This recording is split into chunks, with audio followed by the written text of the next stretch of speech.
It's wonderful to see you all, dear colleagues, friends, and participants that we cannot see, but we know you are many across the different continents of the world. The beauty of this challenging time is that we can have events like this one today, where so many participants can join from different sides of the world. My name is David Donat Catena. I am the Secretary General of the Parliamentarians for Global Action. We will start at past 30.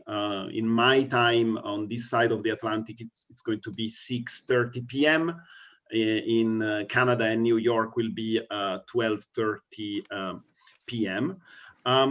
And I will then at 0:30 start to present the distinguished speakers that we have with us today. This is one of the many activities that Parliamentarians for Global Action is happy to co-facilitate with the Raoul Wallenberg Center for Human Rights. There is a lot of work that is being done in the framework of a new partnership called Democratic Renewal and Human Rights Campaign by PGA. And a lot of action is being conducted in support of human rights and democratic principles, especially when they are threatened, when there are attacks on parliamentarians, when human rights defenders are most at risk. And this work could have not been possible without the support of Global Affairs Canada. I know that some of our colleagues from the Foreign Ministry from Global Affairs Canada will be in attendance, and we will acknowledge their support. The partnership was born, the president of PGA, Margareta Cederfelt, is remembering it, and of course, Professor Kotler also is remembering it. The partnership was born out of a great meeting we organized in New York on the 17th of July, 2018, where we also were attending a side event to the UN high-level UN Political Forum, and this was also International Justice Day, marking the 20th anniversary of the Rome Statute. But we had a bilateral meeting between our president and the president of the Raoul Wallenberg, and I think today is the first public event out of that wonderful decision to partner together and promote human rights and democracy all over the world. Well, now it's point 30, and I'm delighted on behalf of Parliamentarians for Global Action and the Raoul Wallenberg Center for Human Rights to open this webinar on the Magnitsky-type legislation or laws or acts or regulation that are considered by our global parliamentary network and certainly by the Raoul Wallenberg Center for Human Rights a fundamental tool to underpin the fight for human rights and against grand corruption all over the world. There are important legislative processes ongoing. There are measures that some states have already undertaken, and all these achievements have been made possible by the tireless work of a human rights advocate who happens to be also a businessman, Mr. Bill Browder, who's joining us today. He will be the first speaker. Is holding the position of CEO of the Hermitage Fund, and he has been an advocate who worked relentlessly throughout the year to promote this type of measures in the name of Sergei Magnitsky, who will certainly remember in his speech. The second speaker is the president of Parliamentarians for Global Action, Margareta Cederfelt, who is a Swedish parliamentarian and currently also sits as the vice president of the OSCE Parliamentary Assembly. She was elected president of PGA in 2017, and in the OSCE and during the, of course, her PGA tenure, PGA launched the new campaign on democratic renewal and human rights, inter alia. But during this OSCE tenure, she has also been the rapporteur of the Commission of Inquiry on the assassination of Russian opposition leader Boris Nemtsov, which led her to publish a report that had an enormous impact recently. The last and always the most important speaker is Professor Irving Kotler. Irving Kotler has been the Attorney General of Canada and Minister of Justice. He has been a long-standing parliamentarian, a leader also of the PGA National Group. And today he sits as chair of the Raoul Wallenberg Center for Human Rights, by no doubt one of the most dynamic think tanks in the world that supports parliamentarians, decision makers, policy makers, academics, NGOs, opinion leaders, the media. I can continue, of course, the list. Professor Kotler, of course, is an emeritus professor at McGill University, and is joining us from Canada. So to cut a long story short, we are now today discussing how to contribute to the prevention and the, if possible, repression of gross human rights abuses and kleptocracies, or events that may lead to the impoverishment of entire nations, thereby putting their survival at risk. Bill, why don't I give you immediately the floor? I will take more time later on to say a few words about PGA and its work, but I consider that what our participants wants to hear from you first. Thank you, Bill. Thank you, Davide and Margarita and Erwin, for coming together to organize this. I'm very honored to be among such esteemed and wonderful people. Let me just quickly introduce myself, how I'm connected to this whole story, and then let me tell you the story, my story, and how it led to Magnitsky, and how it led to this new legislative tool, which I believe evens the levels the playing field slightly in a very brutal and unjust world. So my name is Bill Browder. I'm 56 years old. I'm originally from the United States. I come from an unusual family background. My grandfather was the head of the American Communist Party in the 1930s and 1940s. And so as a rebellion from my family of communists, I put on a suit and tie and became a capitalist. I went to Stanford Business School. I graduated in 1989, which was the year that the Berlin Wall came down. And I thought, what if my grandfather was the biggest communist in America and the Berlin Wall has come down, I'm going to try to become the biggest capitalist in Eastern Europe.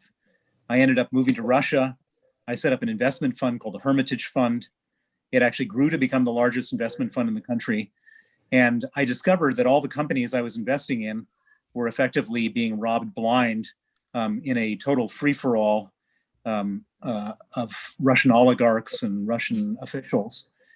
And so I started to research how they went about stealing the money, exposing the people who were stealing the money in large companies like Gazprom, the state gas company, and Sberbank, the national bank.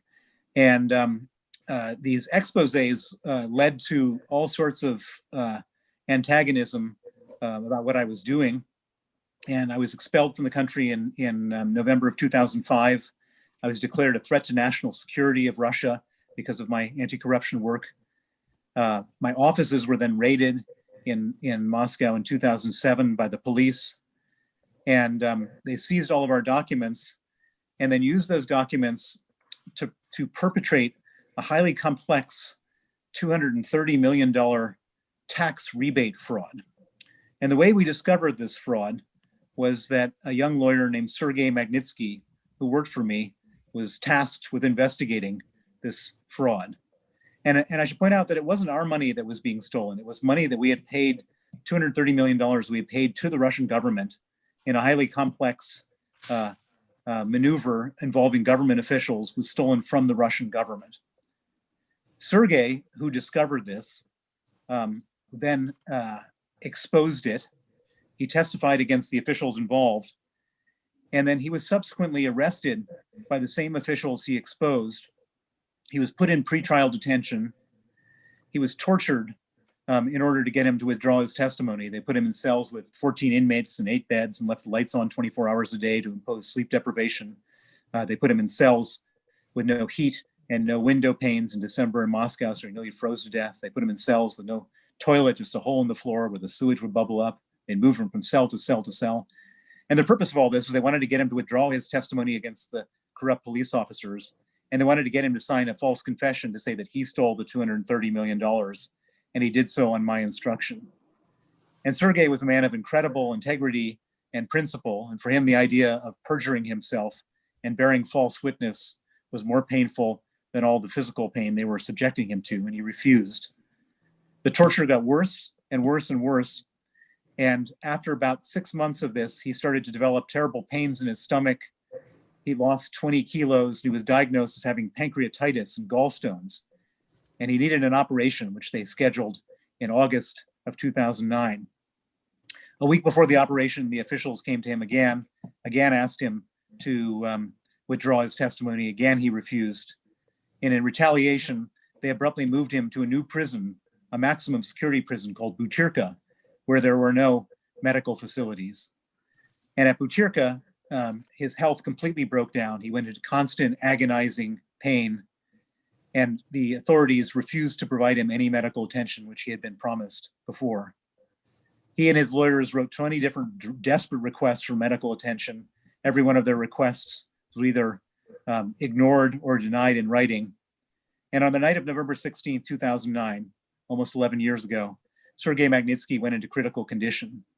On that night, the Butyrka authorities didn't want to have responsibility for him anymore, and so they put him in an ambulance, sent him to a different prison facility, one that had a medical wing. But when he arrived there, instead of putting him in the emergency room, they put him in an isolation cell.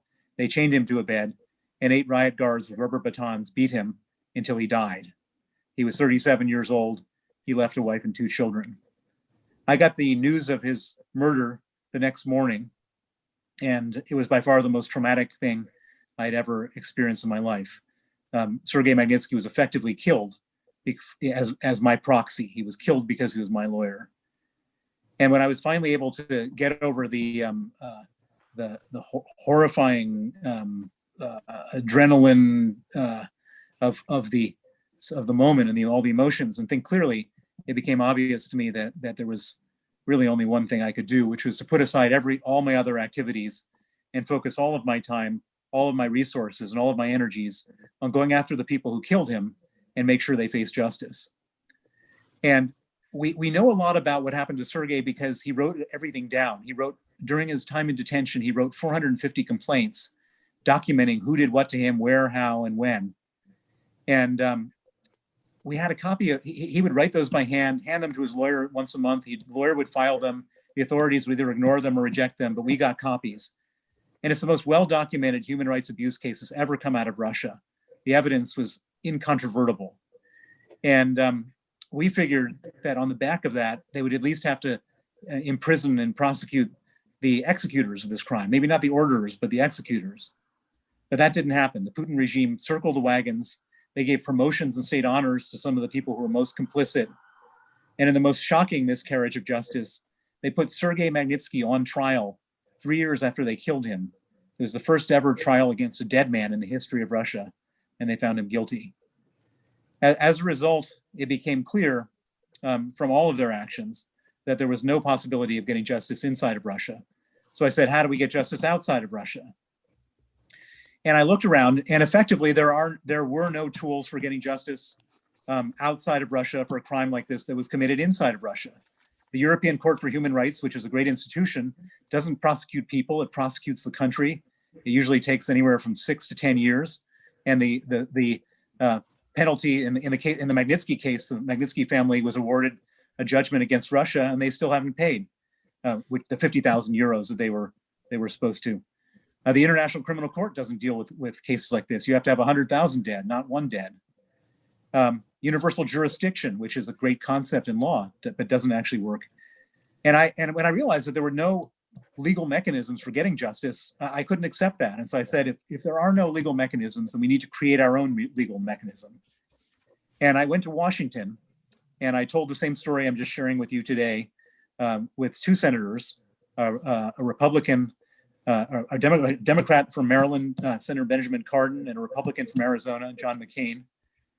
And I shared the story, and I said, there's one thing I think we can do, which would be very powerful, which is the people who stole the $230 million and killed Sergei Magnitsky they don't keep their money in Russia. They keep their money in the West, in New York and in London and in Geneva and in Paris and Rome.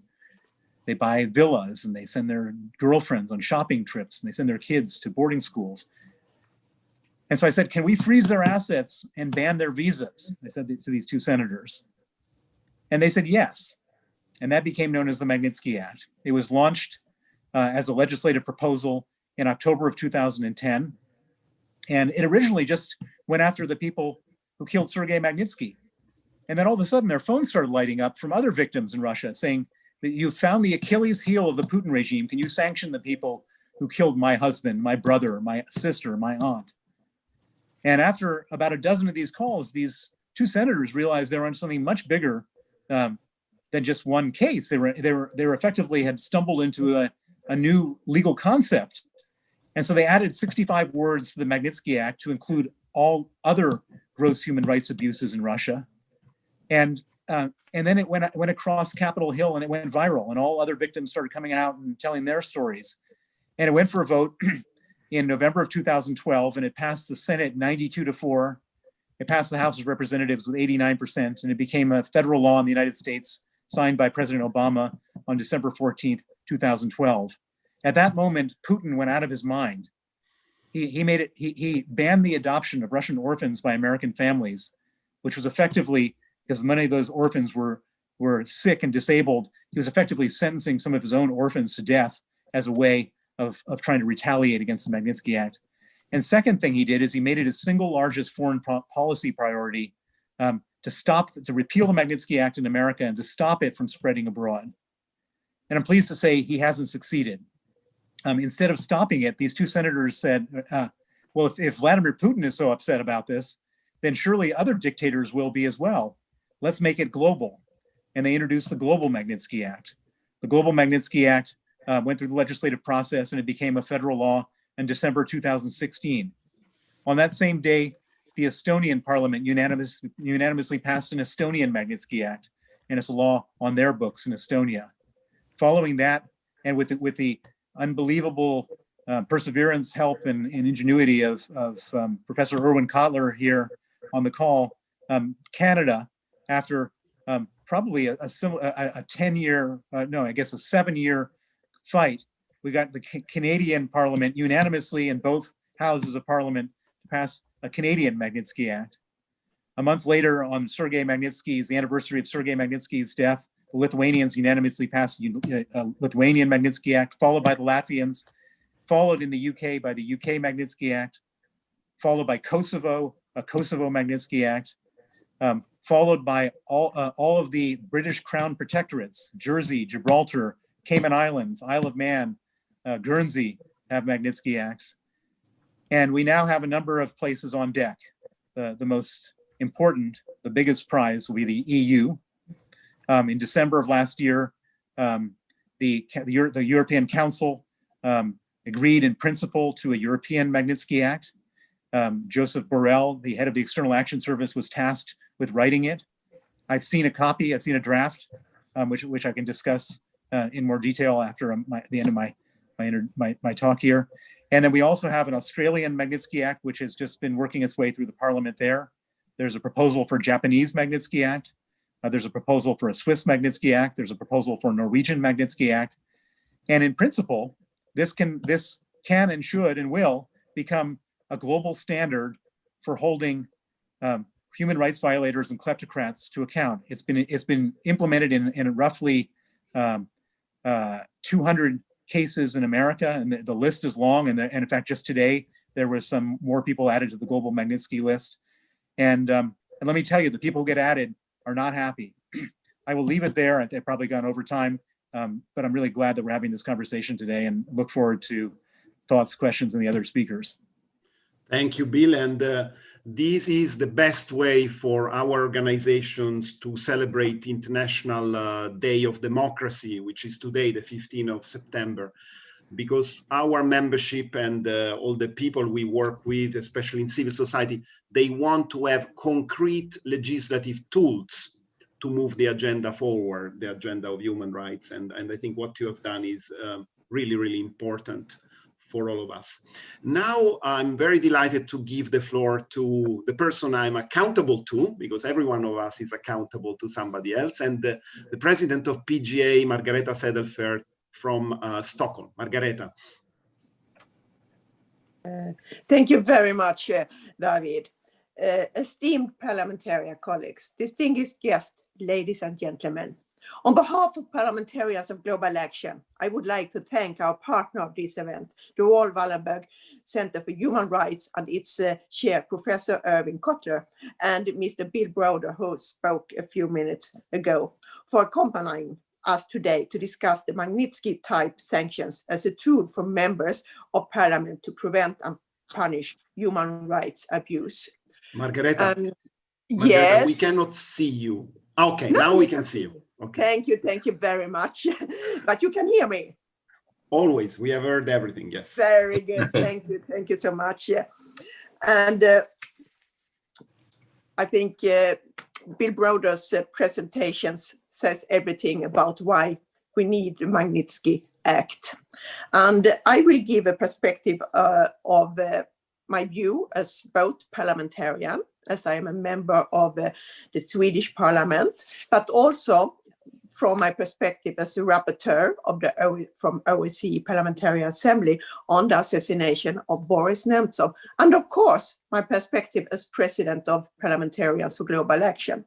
PDA works, as you will have more about a few minutes a little bit later, by our Secretary General David Donald Carter, with human rights and support parliamentarians all over the world to work for human rights and rule of law. There is an increasing consensus on the global decline of democracy, illustrated by the erosion of principles of separation of powers, independence of judiciary, and equality before the law. Observers and actors have witnessed the rising perpetuation of disinformation, incremental dismantling of protection for press freedoms. There is in most countries today a lack of tools to address human rights abuse, including those of opposition and dissidents. The two cases I will briefly present are at the core of the Magnitsky-Type Sanctions. To curb online speech, the Kremlin has released vague laws that criminalize extremism and incitement of hatred or hostility, since protected categories under Russian law include any social groups. Citizens have been accused of hate speech for posting critical comments on the police, for instance. The most recent case is that of the Alexei Navalny, who is a current and prominent face of the Russian opposition to President Vladimir Putin. He is a politician and an anti-corruption activist who has organized large protests and has been outspoken on the social media against the regime. On August the 20th, on a flight from Siberia, he fell violently ill. Mr. Navalny's German medical doctors have determined that he had been poisoned by a military chemical nerve agent of the Novichok group. And all over the world, there have been speeches against this. There have been activities on different levels. For example, the European Union and its member states and other countries, such as the United States, have expressed outrage and are considering taking sanctions against individuals or entities who have conceived and carried out the assassinations attempt. On September the 3rd, the EU High Representative for Foreign Affairs and Security Policy, Mr. Josep Borrell, condemned the assassination attempt and went on to say that the use of chemical weapon is completely unacceptable, constitutes a serious breach of international law and international human rights standards. The European Union calls for joint international response and reserves the right to take appropriate actions, including through restrictive measures. Such restrictive measures refer to sanctions against individuals who would be banned from traveling to the EU and would have any assets they hold in the EU frozen. Broader economic and political sanctions could also be envisaged based on the attribution of responsibility to state actors for the attack against Mr. Navalny. The attack may have entailed several breaches of international legal obligation that are binding for the Russian Federation under the Chemical Weapons Convention, the European Convention on Human Rights, and other treaties to which Russia is a contracting party. On September the 10th, the United States told the UN Security Council that it would work with allies to hold accountable the individuals responsible for poisoning Mr. Navalny. The UN ambassador of Germany, Christoph Horskem, said Berlin was working with the Organization for the Prohibition of Chemical Weapons on the case and urged Moscow to do the same. The second case, the assassination of Boris Nemtsov, as I said, I was rapporteur for. And I would also like to just to mention that those of you who haven't read the report, you are mostly welcome to visit the OSCE PA homepage, because the report is there. The report is also could be found on the US Congress homepage under the Human Rights Commission. When Mr. Boris Nemtsov was killed on February the 27th, 2015, he was a leading politician within the opposition and the former Deputy Prime Minister of Russia. At the time of his death, he was a member of the Yaroslav Regional Duma. He was a very famous figure in Russia. People adored him, people requested his support, and he was working with the case of corruption and as well on soldiers who were sent to Ukraine, and he was going to put the cases in front of the court. And it was in the support of the families from the soldiers. The investigation into the murder is filled with irregularities, inconsistent statements, and of unclear circumstances. The same goes for the trial and for the conviction of the 5 Chechenian men for killing Mr. Nemtsov. Writing the report, it has become clear to me that the evidence upon which the 5 men were prosecuted and convicted is utterly weak, and there is no transparency in the legal process. Mr. Nemtsov was gunned down in central Moscow at the Bolshoi-Moskovitsky Bridge next to Kremlin. And it's incredible because there is no such thing as any evidence on the shooting, on the murder. Nobody has seen anything. Nobody have heard anything. And this is otherwise the most, the place where there are most eyes and most guarded place in Moscow and in all Russia. Available evidence and witness statements were not collected and are not part of the investigation. In no state where there is an independent judiciary would a similar case proceed to trial and result in conviction. And during my work, I have sought contact with the Russian authorities to get access to material related to the criminal investigation.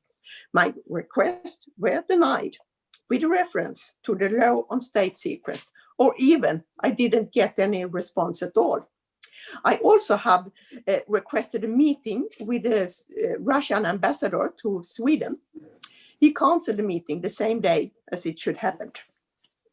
The implication of the Nemtsov murder must be understood in relation to the abuse of political power, the absence of rule of law, and the corruption. From that perspective, it's obvious that the murder of Mr. Nemtsov and the attack on Mr. Navalny is representative for the repressive tactics which is pursued in President Putin's Russia. The assassination of Boris Nemtsov didn't end his work. There are marches every year in his memory.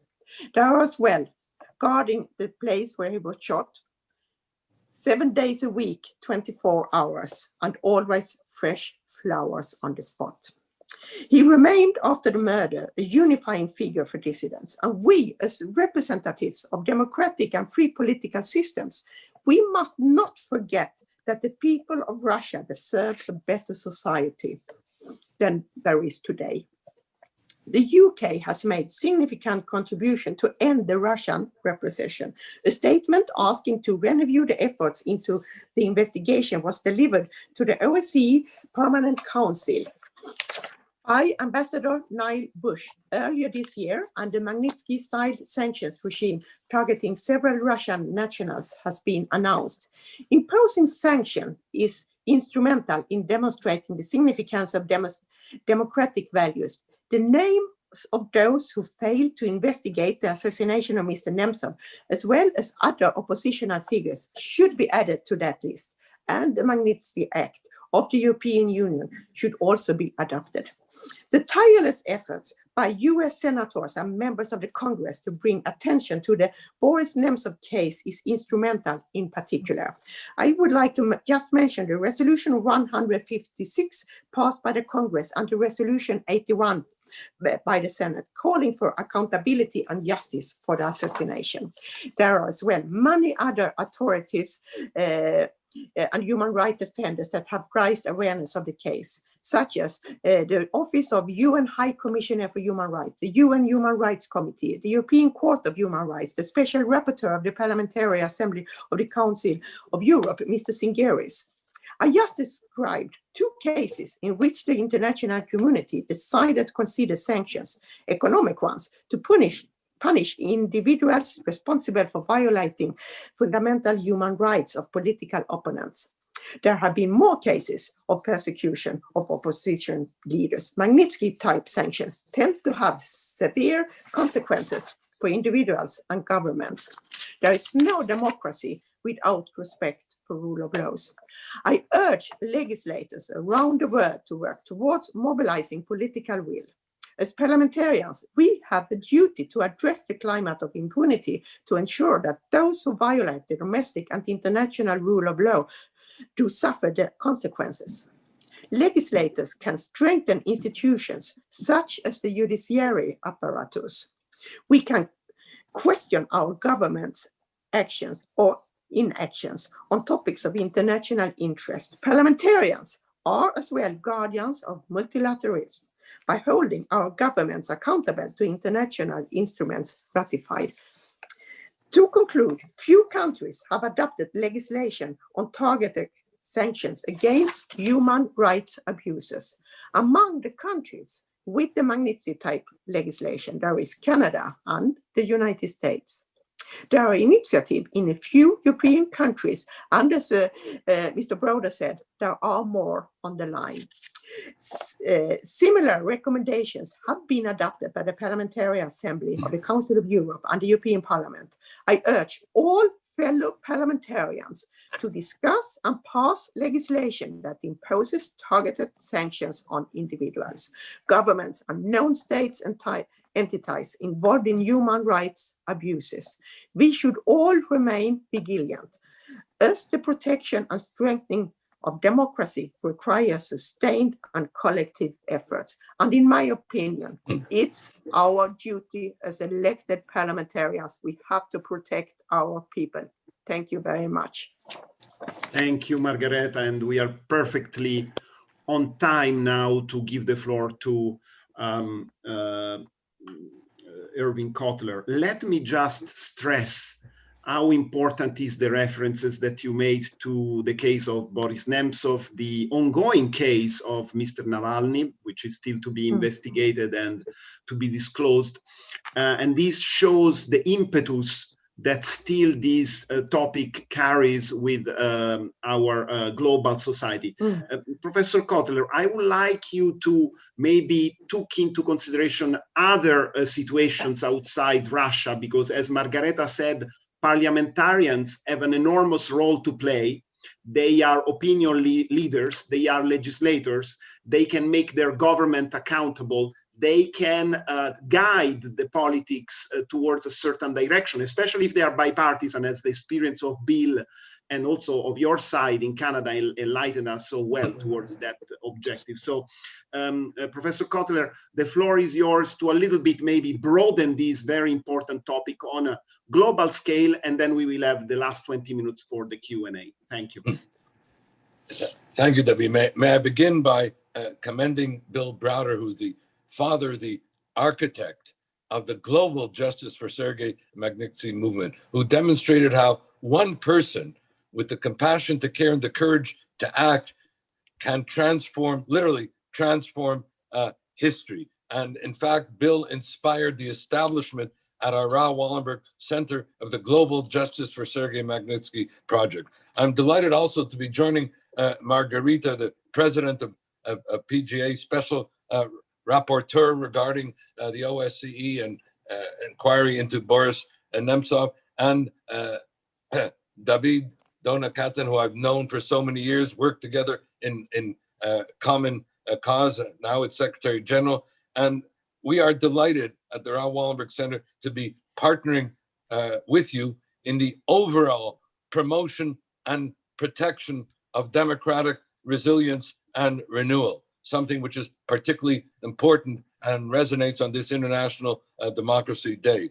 Indeed, we meet at an important inflection moment from a historical perspective. We are not only experiencing a global COVID pandemic, we are experiencing a global political pandemic that finds expression in a resurgent global authoritarianism, of which Russia is only one example. As you correctly mentioned, David, we also have China's CCP. We also have Khamenei's Iran, and I keep using these terms to distinguish it from the people and publics who otherwise the targets of mass repression in these countries, and I refer also to Venezuela, etc.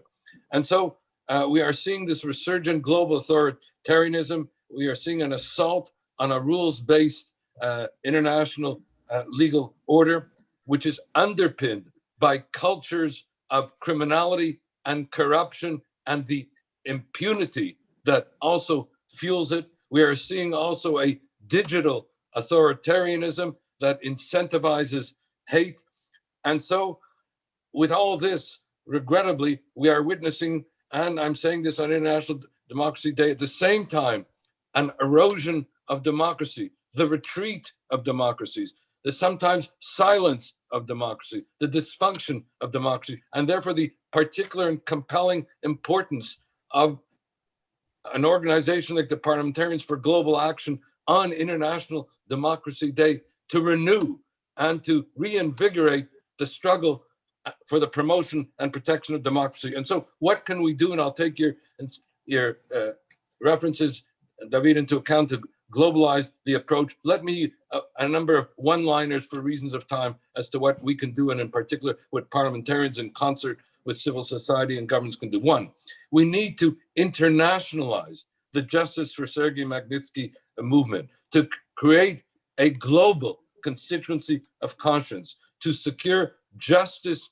for victims and accountability for human rights violators. And the PGA, as I mentioned, can play a crucial role in this, along with the Inter-Parliamentary Group of Justice for Sergei Magnitsky, which Bill Browder founded. Number two, we need to appreciate, because sometimes this is understood, that Magnitsky sanctions don't target a particular country or state, that Magnitsky sanctions target major human rights violators, those who are engaged in gross human rights violations like extrajudicial executions, torture, crimes against humanity, and the like. And Boris Nemtsov, who you referenced, Margarita, played a crucial role in the establishment of Magnitsky sanctions in Canada, in the US, etc. And paid for it, I believe, also with his life with regard to that role that he played, among other things, in the Justice for Sergei Magnitsky movement. But one of the things he said in Canada, which was so important, because somebody said, aren't Magnitsky sanctions anti-Russian? He said, no, they are pro-Russian. They are in behalf of the Russian people. And that is true in whatever country we establish them. They are on the behalf of the citizens of that country. They are on the behalf of the pursuit of justice in that country, which leads me to a third point. And we need to understand the crucial role that parliamentarians have played and can play, both in the adoption of Magnitsky sanctions and then in the subsequent implementation of those sanctions. Magnitsky sanctions were adopted in Canada because of the parliamentary initiatives, parliamentary motions, parliamentary hearings parliamentary adoption. And in fact, I remember on the cusp of when the votes were to take place in Parliament, Russian authorities warned Canada that if they were to enact Magnitsky sanctions, Russia would retaliate. And here the coming together of civil society with parliamentarians, our Raoul Wallenberg Center for Human Rights, which has an all-party parliamentary group for human rights, convened, and we said, look, we cannot allow parliamentarians of Canada to be intimidated. We not only have to adopt Magnitsky sanctions, we have to adopt it unanimously to send a message that we won't be intimidated. And I'm delighted, as Bill Browder mentioned, that Magnitsky sanction legislation was adopted 277-0 in the House of Commons, replicated like that in the other house in the Senate, signed immediately into law by the Governor General. This was the parliamentary response to the Russian threat at that point. And so we need to understand the importance where civil societies work together with parliament and governments in that regard. Number 4, parliamentarians can play a crucial role in making the pursuit of justice not only a domestic priority, but a foreign policy priority. And here too, the importance of PGA and parliamentarians in this regard. Let me also reference that we recently founded the Inter-Parliamentary Alliance on China, where we have parliamentarians from some 25 democracies to hold CCP's China accountable with respect to things such as the mass atrocities, if not acts constitutive genocide against the Uyghurs, the national security legislation re Hong Kong, etc., imprisoning more journalists than any other country in the world. And we have recommended in our hearings, in our meetings, the adoption of Magnitsky sanctions to sanction the particular Chinese officials that are involved, for example, in the mass atrocities against the Uyghurs or the national security legislation. Number 5, we need to appreciate that Magnitsky sanctions not only can combat impunity in the countries where the cultures of corruption and criminality take place, but they also protect, through the application of visa bans, through asset seizures and the like, they protect our sovereignty, our security, our economy, our citizens, our justice. And so really, you've got here a framework for democratic protection and renewal in every country in which such Magnitsky sanctions are adopted. Number 6, Magnitsky sanctions need to increasingly begin to be used to protect media freedom and to protect journalists. As Amal Clooney has pointed out in her landmark report on the use of Magnitsky sanctions to protect journalists and protect media freedoms, Magnitsky sanctions have rarely been used to protect media freedom. We now have to see that the protection of media freedom through the use of Magnitsky sanctions effectively means the protection of democracy, since media freedom is the lifeblood of a democracy. And so we have to change the paradigm, as Amal Clooney put it. We have to change the paradigm from impunity to accountability and hold those who are imprisoning, threatening, murdering journalists accountable. Number 7, moving to close, that Magnitsky sanctions can also be used to protect parliamentarians and human rights defenders who are increasingly under assault. And I want to commend PGA, and we're delighted to partner with them for the establishment of a rapid response team that can move quickly, where parliamentarians can move quickly, and where Magnitsky sanctions could be one of the tools and resources for that purpose. And finally, we need to engage the various intergovernmental alliances, and parliamentarians can do this, whether we talk about the G7, whether we talk about the OSCE, whether we talk about the OAS, wherever we talk about Asian Pacific. Parliamentarians have to be at the forefront of engaging these governments, of engaging these alliances, and bringing them to adopt and implement Magnitsky sanctions. To, in a word, bring about, as I mentioned, not only justice for victims and accountability for human rights violators, but through that, the promotion and protection of our democracies on International Democracy Day. Thank you, David. Thank you, Professor. You cover so many things, and I think now we are also being inundated by additional questions. But let me just stress one aspect that I consider very important here. You mentioned the fight against impunity. It's an area where PGA has developed leadership since 1989. And it is really what we see today, that the attacks on democracies are as such that there is almost a direct connection between the impunity of the perpetrators and the fact that certain regimes or groups can gain and maintain power at the detriment of the people. And what we are looking at first in PJ is the victims, the rights of the victims, the voice of the victims. I believe this is happening today as it was happening before the current pandemics, because we have sort of a natural disaster, the coronavirus outbreak worldwide, and we have a man-made disasters, normally made by men, not by women, let's call it man-made disaster, which is the attacks on democracy, on the rule of law and human rights, and the crimes associated and the impunity stemming from it. So I think we have a lot to say about it. One of the questions that came through, Bill, from a number of participants that yesterday sent us 35 questions is, what do we do with Magnitsky-type sanctions in situations like, for example, the example was made Ecuador, or certain African countries like Cote d'Ivoire, Mali, and so on, where there are serious violations of human rights. There is a rampant examples of corruption, but we are not yet facing a full-fledged dictatorship or an oppressive regime that is controlling all aspects in society. So can the Magnitsky-type sanctions be useful also in these types of cases? Absolutely. So let me give you an example. South Africa. South Africa is not a dictatorship. South Africa even has a rule of law. But South Africa, over recent years, has been hijacked by three brothers called the Gupta brothers, working together with President Zuma, and effectively stripping from the state all sorts of resources that should have been enjoyed by the South African people. The South African judiciary and the South African regulators, for whatever reason, haven't been able, and this is something that everybody has known. This is not a mystery. This is not there's not a other side to the story. Everybody has been suffering in South Africa because of this.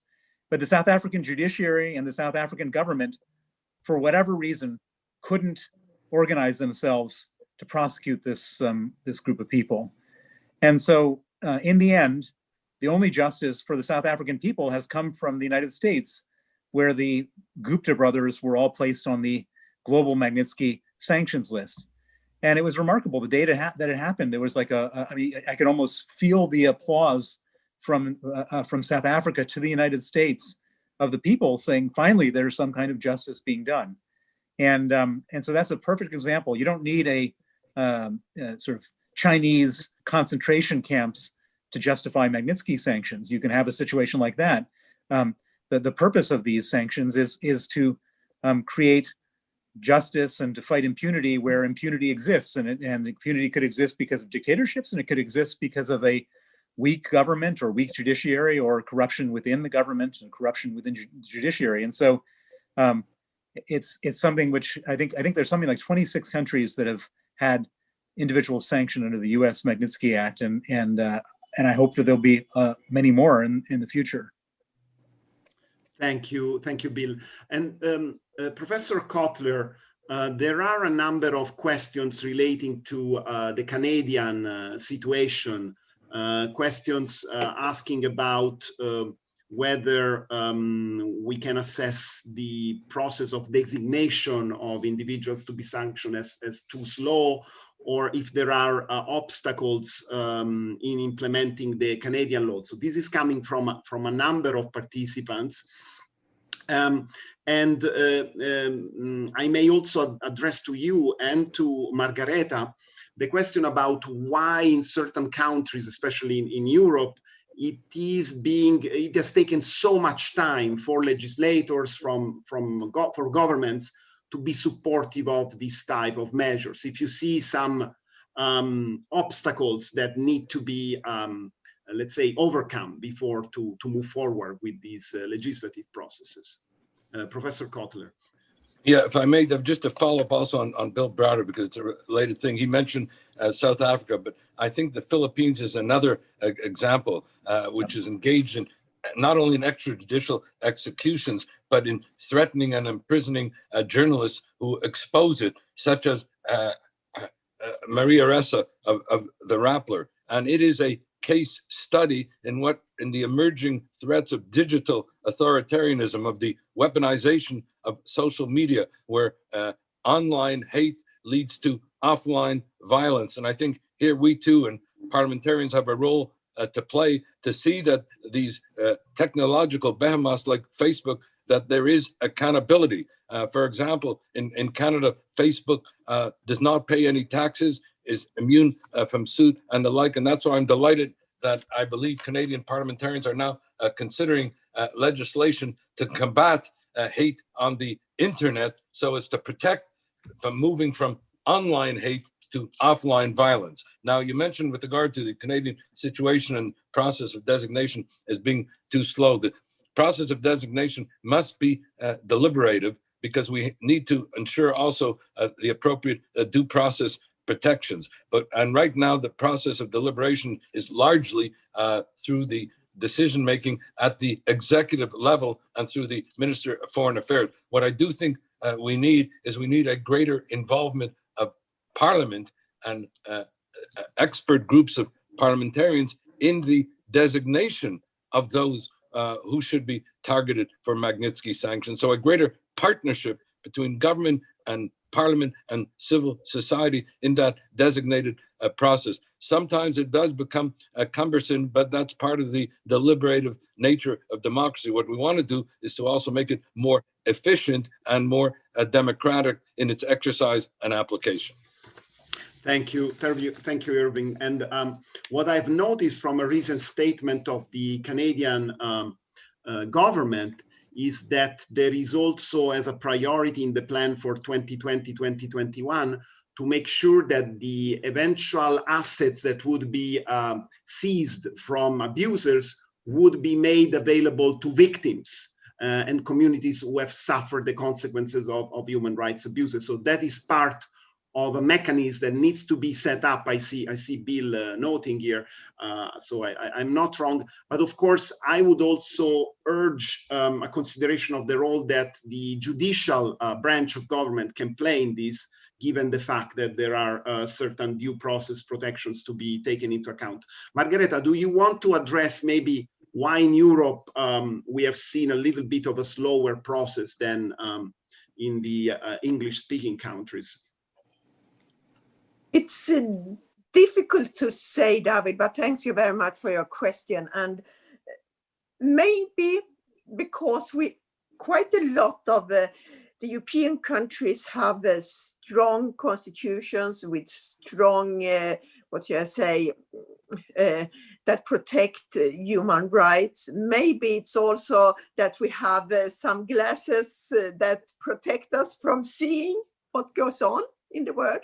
It might also be that there are countries who are not really, they are in authoritarian leadership that don't brighten the view. Or it might be that it's small countries. We are depending on bigger countries. That might be one point of view. But I must underline, don't only focus on the problem. Focus as well as the possibility. And I think what Bill Browder spoke about, it shows that one person can have an incredible impact on the situation. And I think that's the most important thing to focus on.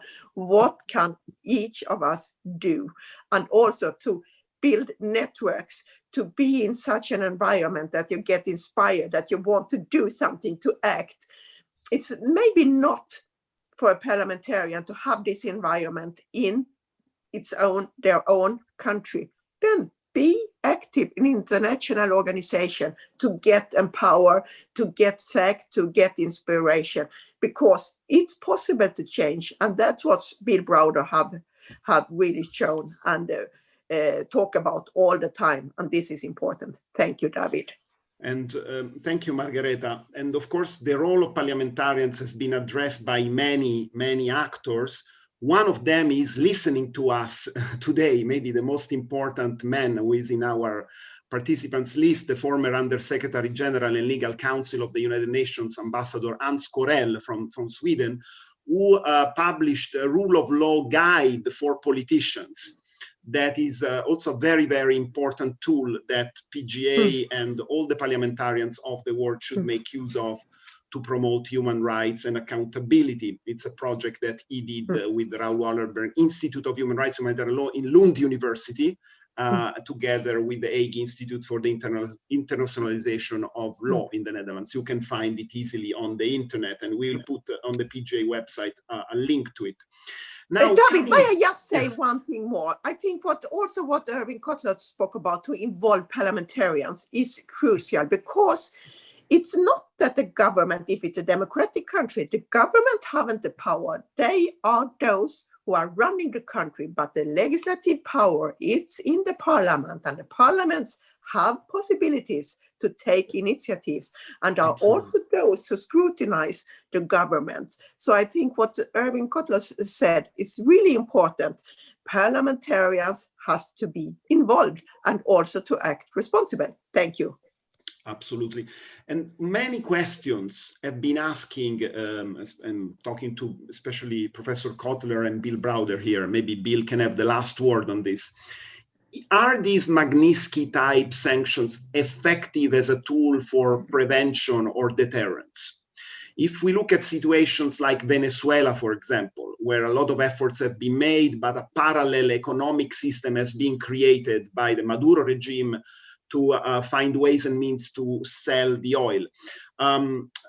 What other toolbox? What is this an essential component of the broader toolbox that policymakers, governments, parliamentarians, international organizations should have at their disposal to fight impunity and prevent gross abuses? What else can be most complementary to the Magnitsky-type legislation and sanctions? I would give first the floor to Professor Kotler and then to Bill Browder.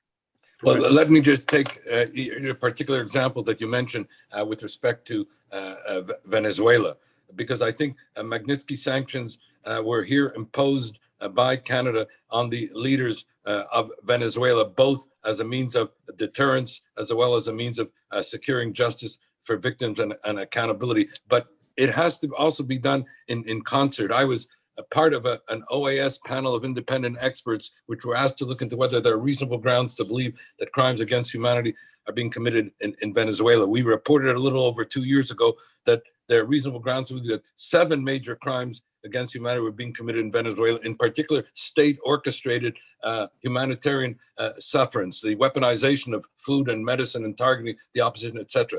We were delighted that some 6 months after our report, some 7 countries made the first ever collective referral of a state party to the ICC, International Criminal Court, Venezuela, in its history. Now, here is the complementarity of Magnitsky sanctions and reference to the International Criminal Court, where some of the information used in the adoption of Magnitsky and implementation of Magnitsky was also used with respect to the developing the briefs of facts and law in that regard. And the PGA has been very involved in the promotion and protection and pursuit of justice at the ICC. So this is how one can work in concert in that regard. But one other thing, while we have been very active in Canada in the matter of Venezuela and Magnitsky sanctions and the like, we have not yet, in fact, invoked any Magnitsky sanctions with respect to any CCP officials in Xi Jinping's China or any of the senior officials in Iran. And we cannot in any way somehow indulge a culture of impunity by applying it in some cases and not applying it in others. I know there are foreign policy considerations sometimes that come into it, but we need to act in concert as a community of democracies, so no country needs to stand alone, and parliamentarians can be the bridge builders and the nexus to bringing governments and parliamentarians together. Thank you, Professor. Bill. So the original concept of sanctions was for a Western government to express its displeasure by sanctioning another country. And that was an extremely blunt instrument. very hard to do because it required a huge amount of political will. And it often, and almost always, ended up targeting the victims of the dictatorship, not the dictators. You know, when we sanctioned Iran, they were flying in plane loads of caviar and champagne for the top guys, and the people were suffering. The idea of Magnitsky sanctions turns the whole thing on its head. It says, let's leave the people alone. Let's leave the people who are living in an occupied country, occupied by criminals and dictators. Let's leave their victims alone. And let's specifically and surgically target the perpetrators, the individuals who are causing all the pain and all the death and all the suffering. And I get asked this all the time. How do you know it works? And there's a million ways I know it works, but the best way I can tell you why it works is how angry Putin got when we did it. And he literally, I mean, he never loses his cool. He's always steely cool, just staring down. He lost his cool and has continued to lose his cool when it came to Magnitsky sanctions. And the reason he lost his cool is because a huge part of his motivation of being in power and being a dictator is to steal money. And he kills a lot of people, he imprisons a lot of people, he tortures a lot of people for money. Money is more important than human life to him. He keeps that money not in Russia, in the West. And all of a sudden, we now have a mechanism to put that money at risk. And for him, that's just horrifying. And I can tell you, on the basis of the reaction to the people who have been added to the Magnitsky sanctions list, their reaction is so clearly affected, so high, so emotional, that we know we're onto something good. Sometimes people say, well, look, you know, Putin continues doing all of his terrible things, so obviously this stuff doesn't work. And I would say, well, that's true, he does do his terrible things, but how do we know what more terrible things he might have done if he wasn't afraid of this coming down? And I would also say that if we were to sanction more people in his regime, he might do less terrible things in the future. And of course, I'm talking about Putin, but this applies to China, this applies to Iran, this applies to Venezuela, this applies to anybody. They all hate it. They're all, and it's really interesting because a lot of times these people, these dictators, don't even know about the Magnitsky Act until one of them gets sanctioned. And then all of a sudden they're running around like chickens with their heads cut off, all saying how unfair it is and how extrajudicial it is and so on and so forth, when they finally get affected. And then the local press goes crazy and says, who's going to be next, and so on and so forth. And they're all, you know, looking in the mirror, wondering if they're going to be next. And what this does is it creates a sort of, it evens the balance. I mean, of course, they have 99, they had 100% of the power. Now they have 99% of the power, but we've given 1% of the power back to the victims, back to the people who are being persecuted. And hopefully if this thing continues to be used and implemented, then maybe it goes from 1% to 10%. And it's never going to be a fair fight, but it's a lot better than total impunity. Yes, thank you, Bill. And certainly a measure of justice is absolutely an imperative when we saw the type of policy that the Assad regime of Syria started to implement against its own people during the so-called months of the so-called Arab Spring, when essentially, thanks to the patronage and the coverage that Mr. Putin gave to Mr. Assad, we witnessed the killing of approximately 500,000 people and the decision of maybe 5 million people to become refugees in the largest and the bloodiest conflict known to this century and so far a millennium. So this is unfortunately the very same person that is behind the single assassination on one side, or the attempted one on the other side, or you know, widespread and systematic crimes against humanity. I think we are exhausting our time, and I would like to give maybe 1 minute to each of you to maybe make a comment. Before doing so, I would like to thank those who supported the realization of these events, all the staff of PGA and the Raoul Wallenberg Center, who worked as a wonderful team. This will also be, is already available on YouTube, but will also be available in the future, unless, of course, anyone here would object.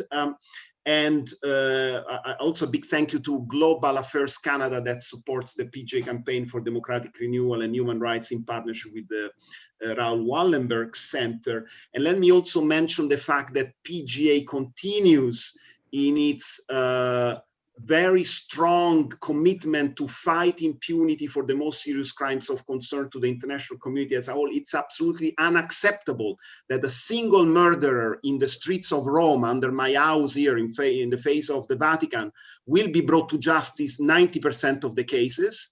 And those who are killing 100,000 in Yemen or in other places can rest on the fact that there will be impunity for, in Syria, of course, there will be impunity for them. So we need to absolutely change this paradigm and bring justice to make sure that globalization and the rule of law apply equally to all and not only to the privileged ones. So today we maybe have not touched upon a number of questions on a number of situations, especially in the global south, but I think the commitment is there from our side to continue the dialogue, and we'll certainly organize another one of these webinars.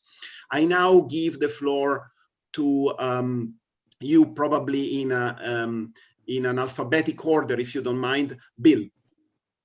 I'm not going to take my full minute, but I will say that if there are members of Parliament listening today whose country there's no Magnitsky initiative currently going on, please perhaps get in touch with me via Davide so that we can talk about how we can make this happen. It all started with me in Canada. It all started me with meeting Erwin through a random friend of introduction at the Houses of Parliament in London 10 years ago, and perhaps there'll be somebody listening today where we can make it happen in your country. So thank you. Absolutely. Thank you, Davide and Margarita and Erwin, for allowing me to join you on this important call. Margareta. Thank you, David. Could you please repeat your question once again? Oh, it was I'm just giving a minute. I'm just giving a minute to close to everyone. I would like to say, listening to Erwin Kotler and Bill Browder, I have got a lot of thoughts, and I hope all my fellow parliamentarians have done the same. But what can we do? Support a political system that's transparent. Support a political system that really make difference, and that promote accountability, and also that those like the Magnitsky Act don't follow the laws, don't respect the people to do those crimes. Don't accept it. Build network as parliamentarian. Join, for example, PGA. Read, get in touch with Bill Browder, but do something, because that's what our voters, that's what our people could expect from us as parliamentarians. And also, as parliamentarian, remember, why did you go to politics? Why did you put so much time, so much effort? It's not to sit, it's to make difference, to act. And I think I have said what's important for me. Think about rule of law. Thank you. Thank you, Margareta. And I've seen that there are other questions. What I can say before that Professor Kotler really closes the meeting is that in our view, what we are doing today is to bring about more support, more leverage to the idea that Magnitsky sanctions should be adopted and utilized. Let's remember that we live in a real world informed by discourse around trade, business, national interest. The international interest relating to the human rights of human beings is a little bit not given the same importance in many mainstream by many mainstream actors. So that's our role here, to really push the envelope as far as we can. Now, there is the point that is being made by some of our participants here. What do we do to advance the sanctions regimes from the side of the developing countries where the abuses are committed. So here there is much more thinking that we need to maybe, I would propose that this should be the topic of our next webinar with individuals who can help us to go through technical procedures according to which in Africa, Asia, and Latin America, activists, lawyers, politicians can group together and create the conditions for action and a liaison with the countries in which this legislation exists and where these type of measures can have an impact on those who are abusing human rights of their own people. So that's the commitment that I can put on the table. Professor Kotler. Thank you, David. I think that parliamentarians in concert with civil society, we have a unique opportunity, also a unique responsibility at this point to build a constituency of conscience, to build a constituency of action that is anchored in and inspired by the Magnitsky sanctions movement, and to do so in order to both combat impunity and secure justice for victims, as well as accountability for the violators. That is the best testimonial that we can make for the International Day for Democracy, and thereby secure democratic renewal and resilience. Thank you, Professor. And you gave us really the best possible words to close this event. For us, this event is a starting point. For Bill, of course, it's one of the hundreds that he might have contributed. And the same, of course, applies to Professor Kotler. But for PGA, even though we have been doing a lot in support of democratic principles, the rule of law, the fight against impunity, this area of sanction is one where we want to engage in a constructive way, in a continued way, within the framework of our strategic plan, and trying to broaden the conversation to a lot of our members. So let's hope to have soon good news, Bill, from Brussels, that at least all the 27 EU member states will have the same regulation to be applied altogether, not only the Baltic states or the UK, which is exiting, to take action in this crucial field. The Parliament spoke very eloquently about it, and I'm sure that the European External Action Service will put on the table a very interesting regulation, also in line with the human rights and due process. And let's maybe, Professor Kotler and Margareta Sederfeld, let's make a new appointment, maybe in a couple of months from today, involving some of our today's participants. Maybe the next webinar shouldn't be really a webinar, should be much more of a Zoom meeting with a lot of faces and a lot of interactions, so to move forward and bring this to a more dynamic and working level. I really thank everyone, and happy International Day of Democracy to all. Thank you very much. Thank you. Good to be with you.